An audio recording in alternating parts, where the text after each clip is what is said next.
ఆయన ఏదో కోర్టుకు హాజరవటం ఏదో విజయోత్సవ సభలాగా కారులోంచి బయటకు వచ్చేసి చేతులు ఊపుతూ దండాలు పెట్టుకుంటూ వెళ్ళటం మరింత హాస్యాస్పదమైంది. అదేదో విజయోత్సవ సభలాగా వస్తున్నాడు ఆయన. కారులోంచి పైకి వచ్చేసి దండాలు పెట్టేసి కార్యకర్తలకి చేతులు ఊపుతూ రావడం అనేది కొద్ది కూడా అసహ్యం అనిపించుకోవట్లే పాపం ఎందుకు ఆయనకి.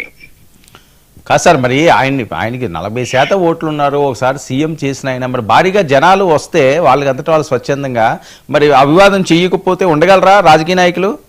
అది స్వచ్ఛందంగా చేశారంటాం హాస్యాస్పదం. జన సమీకరణ చేయటం ద్వారా తను ఏదో గుర్తింపు పొందాలని ఒక తపన నుంచి చేసినట్టుగా ఉంటుందే తప్ప ఇది అంతకు మించి ఏం కాదు. సరే, ఇది కోర్టు పరిధిలో తీసుకుంటారా? ఈ అంశాలను కూడా చూస్తారా వాళ్ళు? ఎందుకు ఈ రకంగా మీరు మీ షెడ్యూల్ ఇచ్చారు, ఎందుకు ఇంతమందికి అంతరాయం జరిగిందని? బయట జరిగే అంశాలు న్యాయస్థానం పరిధిలోనివి కాదు.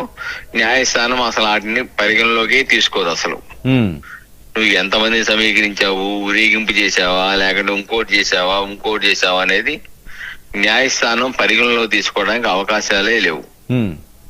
న్యాయస్థానం చట్ట ప్రకారంగా, ప్రొసీజర్ ప్రకారంగా న్యాయస్థానం చట్టానికి లోబడి తన పని తాను చేసుకుంటుంది తప్ప బయట జరిగే వ్యవహారాలు